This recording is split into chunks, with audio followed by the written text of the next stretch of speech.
এই 2025 সালে এসে যদি আপনি ভলিউম বাটনের কাজগুলো না জানেন, আমি বলবো আপনি এই মোবাইলের কিছু শেখেন নাই এখনো। 2025 সালে এসে বললেন যদি ভাই ভলিউম বাটন দিয়ে তো ভলিউম বাড়ানো যায় প্লাস কমানো যায়, আরো কিছু করা যায় কিনা? অবশ্যই করা যায়। তার মানে আপনি 2025 সালে এসেও ভলিউম বাটনের কাজগুলো এখনো শেখেন নাই। আমি যদি ভলিউমের উপরে বাটনটা ক্লিক করে দিই, দেখেন আমার হাতটা কিন্তু দূরে, দেখেন আমি ক্লিক করলাম, এখানে কিন্তু ফেসবুকটা ওপেন হয়ে গেছে। দেখেন এখন যদি আমি সারাদিন ফেসবুক ইউজ করতে পারবো, আমি কিন্তু অপশন থেকে ফেসবুকটা ওপেন করি নাই। এখন যদি আমি এখান থেকে ডাবল ট্যাপ করি ভলিউম বাটনে, দেখেন ডাবল ট্যাপ করলাম, এখান থেকে কিন্তু ইউটিউবটা ওপেন হয়ে গেছে অটোমেটিকলি। বুঝতে পারছেন? মানে আপনাকে হাত দিয়ে টাচ করতে হবে না, আপনি ভলিউম বাটনে ক্লিক করবেন, এটি অটোমেটিক জাস্ট ভলিউম বাটনের সেটিংস গুলো করতে হবে। আমি যদি এখানে প্রেস করে ধরে রাখি, মানে ভলিউম উপরের যে বাটনটা রয়েছে হোল্ড করে ধরে রাখি, দেখেন হোল্ড করে ধরে রাখলাম, এখান থেকে কি আসলো? টিকটক চলে আসছে। বিষয়টা বুঝতে পারছেন? এখানে টিকটক চলে আসছে। এখন আপনি এই ভলিউম বাটনের নিচের বাটনে উপরের বাটনে আপনি অনেকগুলা সেটিংস সেট করে রাখতে পারবেন। আর এটাও সেটিংস কিন্তু আছে মোবাইলে, হয়তো আমি অনেকে জানি না, 99% মানুষ এখনো জানে না এই ভলিউম বাটনে এত কিছু সেট করা যায়। তো কিভাবে এই কাজটি করবেন আমি এক্ষুনি দেখিয়ে দিচ্ছি। তার আগে বলবো এরকম ইম্পর্টেন্ট ভিডিও পেতে আমাদের আইডিকে ফলো দিয়ে রাখুন আর এই ভিডিওটি শেয়ার দিয়ে রাখুন। এখন যদি আপনার হাতে সময় কম থাকে তাহলে পরবর্তী সময় ভিডিওটা দেখে দেখে রিল্যাক্সে কাজটা করতে পারবেন। তো কিভাবে করবেন আমি দেখিয়ে দিচ্ছি, চলুন শুরু করি। চলে আসবেন, ছোট্ট একটি অ্যাপস ইনস্টল করতে হবে। চলে আসবেন গুগল প্লে স্টোরে, এখান থেকে আপনাকে একটি অ্যাপস ইনস্টল করতে হবে, লেখা রয়েছে বাটন ম্যাপার।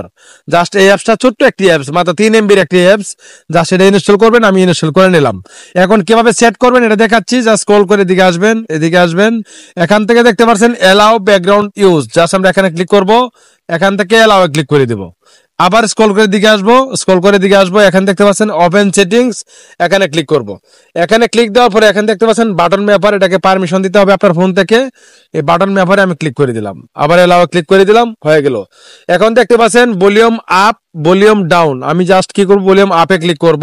ওই যে কিছুক্ষণ আগে বলছিলাম ভলিউম উপরের বাটনে ক্লিক করলে যেটা আসবে এটা এখানে আগে থেকে সেট করে রাখতে হবে। এখানে দেখতে পাচ্ছেন কাস্টমাইজ, এখানে ভলিউম আপ উপরে রয়েছে, নিচে কাস্টমাইজ, আমরা সুইচটা এখান থেকে অন করে দিব। এখানে দেখতে পাচ্ছেন single tap, double tap, long press, মানে আপনার ভালো ভলিউম বাটনের উপরের যে ভলিউম বাটনটা রয়েছে এটা সিঙ্গেল ট্যাপে করলে কি কোন অপশন আসবে, জাস্ট আমি এখানে ক্লিক করতেছি সিঙ্গেল ট্যাপ। তারপরে এখানে দেখতে পাচ্ছেন অ্যাকশন, আমি অ্যাকশনে ক্লিক করে দিলাম।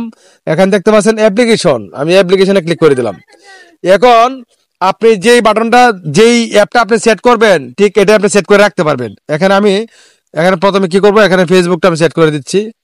তারপরে এখানে দেখতে পাচ্ছেন ডাবল ট্যাপ, ডাবল ট্যাপ করলে কোন অ্যাপসটা আসবে এটা সেট করে নেবেন। আমি এখান থেকে ইউটিউবটা সেট করে দিচ্ছি, আমি ইউটিউব সেট করে দিলাম। তারপরে এখানে দেখতে পাচ্ছেন লং প্রেস, মানে হোল্ড করে ধরে রাখলে কোন অ্যাপসটা আসবে, টিকটক সিলেক্ট করে দিলাম। দেখেন সিঙ্গেল ট্যাপে ফেসবুক, ডাবল ট্যাপে ইউটিউব, লং প্রেসে টিকটক। এখন যদি আমি এখান থেকে উপরে বাটনে সিঙ্গেল ট্যাপে ক্লিক করে দেই, দেখেন এখানে ফেসবুক চলে আসছে। এখন যদি ডাবল ট্যাপ করে দেই ইউটিউব চলে আসছে।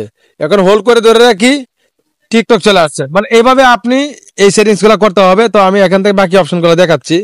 ব্যাগে চলে আসবো, এখানে দেখতে পাচ্ছেন ভলিউম ডাউন, ঠিক সেম সিস্টেমে আপনি এখানে দেখতে পাচ্ছেন ভলিউম ডাউন কাস্টমাইজ, জাস্ট এই সুইচটা এখান থেকে অন করে দিব। Single tap, double tap, long press, আপনি 3টা বাটন এখানে সেট করতে পারবেন। তো আমি নতুন করে আর দেখাচ্ছি না, জাস্ট সিঙ্গেল ট্যাপে ক্লিক করলেই হবে, এখানে অ্যাপ্লিকেশনে ক্লিক করলে হবে, আপনার অ্যাপ্লিকেশন দিয়ে দিবেন। আমি অ্যাপ্লিকেশন দিয়ে দিলাম, আপনার ইচ্ছা মতো যে অ্যাপসটা পছন্দ হয় এটা এখানে সেট করে দিবেন। ভিউয়ার্স, এই ছিল আজকের ভিডিও। নেক্সট নতুন কোনো ভিডিওতে দেখা হবে। ভিডিওটা দেখে যদি একটু ভালো লাগে থাকে অবশ্যই আমাদের সাথেই থাকবেন। আল্লাহ হাফেজ।